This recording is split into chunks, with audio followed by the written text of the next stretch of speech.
Yo, what's going on with y'all? I am once again out of stuff to review, so I decided to book up this book called 30 Days of Justice. I don't know what it is, but it's a crime sort of thing, so let's take a look at it. Oh, this is gonna be fun. I can tell this from the first few sentences of the book, because even though this is a crime book, the author clearly doesn't actually understand much of the inner workings of the crime system. I can tell this from one particularly choice sentence, which was, the police don't go around arresting somebody who might have committed a murder.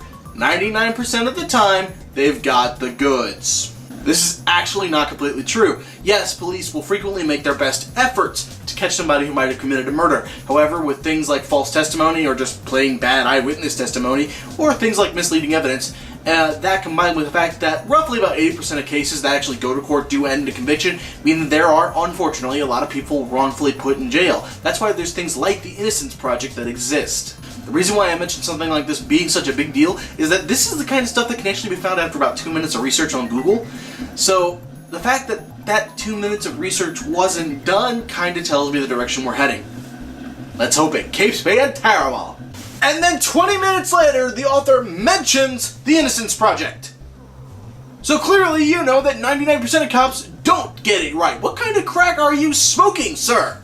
So the overall premise of this is that a lawyer who works for the government on some level or other has been contacted by his supposed daughter who is being convicted of murdering someone via HIV and is being given a death row sentence.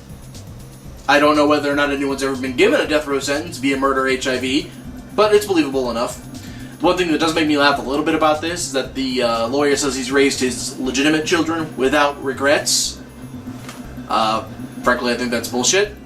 Every parent has regrets. It's kind of a big part of being a parent. Again, makes me think this author is not one. So, Dad decided he wants to help free his daughter and thus gets involved and starts digging a whole bunch of stuff up. This also gives us one of our most generic possible examples of somebody wanting to move up the ladder in a legal situation, therefore not telling the complete truth as somebody's lawyer. And yes, this does actually happen in real life, and it's disgusting. Doesn't make it any less generic and boring.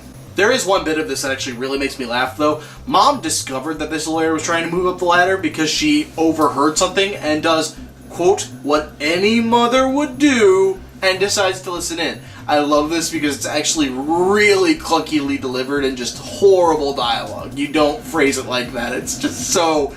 It's one of those things that like is so written for exposition's sake. So they go through a very long and repetitive series of evidence, and some judge being a dick, and another judge not being a dick, and then there's another judge who's a dick, and another judge who's not a dick, and then the person in charge of the jail is a bitch, and then whatever assistant isn't. And it's very boring, and it's full of a lot of court terms that are very confusing and annoying, and it kind of has the problem that House does, where either you don't know the terms and you don't care, or you do know the terms and you realize how wrong they're being used. So I don't know why it's done. This book really likes sudden changes. The number of times there's been absolutely no hope and no evidence, and then they finally find this little piece of thing that means they can finally possibly do this, and then there's been no possible way they can lose, and everything is totally going in their direction, only for them to be shut down at the last second for no discernible reason. The number of times that they go back and forth like this, it stops being tense and starts being funny. And then it goes on longer where it stops being funny and just starts being stupid. And so the book continues on, and they go back and forth, until the girl is literally saved right as soon as the needles are being injected into her skin. Of course, she lived for whatever reason. It's just it's really, really stupid, and I come out of it feeling more idiotic than anything else. 1 out of 10, let's look at that bingo card.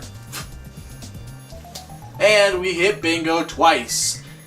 You might have noticed I kind of hammered on part of that book, but I mean, overall, it was just a shit book. I don't have a whole lot more to say about it. But anyway, yeah, that's all I had to review this week. So, if you have something else you would like to me review, go ahead and leave a comment down below and let me know. Until next time, go ahead and drink plenty of water, tell your parents how much you love them, and stroke your mustache at night.